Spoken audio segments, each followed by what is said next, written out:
সালানপুর থানা এলাকার কল্যাণেশ্বরী ফাঁড়ির অন্তর্গত হোদলা গ্রামে বুধবার অবৈধ মদ তৈরির ভাটিগুলোর বিরুদ্ধে পুলিশ এবং মদ বিষয়ক দফতর যৌথভাবে বিশাল অভিযান চালিয়ে প্রায় 800 লিটার কাঁচামাল ও 50 লিটার প্রস্তুত মহুয়া এবং 20টি অ্যালুমিনিয়ামের পাত্র বাজেয়াপ্ত করেছে। তবে এই অভিযান শুরু হওয়ার খবর পেতেই অবৈধ মদের ব্যবসায়ীদের কেউ কেউ পালিয়ে যেতে সক্ষম হয়, যার কারণে কাউকে আটক করা সম্ভব হয়নি।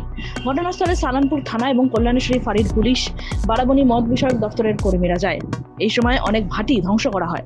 স্থানীয় বাসিন্দারা এই পদক্ষেপকে স্বাগত জানিয়ে বলেছেন যে এই ধরনের অবৈধ ব্যবসা এলাকার আইন শৃঙ্খলার পরিস্থিতি খারাপ করে ফেলছে। একজন স্থানীয় বাসিন্দা বলেছেন, এই ধরনের অভিযান আমাদের অঞ্চলের শান্তি ও নিরাপত্তা প্রতিষ্ঠিত করবে। আমরা চাই এই ধরনের অভিযান চলতে থাকুক। অপর একজন বাসিন্দা মনে করেন যে এই পদক্ষেপ অবৈধ মদ ব্যবসায় নিয়ন্ত্রণ আরোপ করতে সাহায্য করবে। আবগারি বিভাগের একজন কর্মকর্তা বলেছেন, আমরা এই ধরনের অবৈধ কর্মকাণ্ডের বিরুদ্ধে কঠোর ব্যবস্থা নিচ্ছি।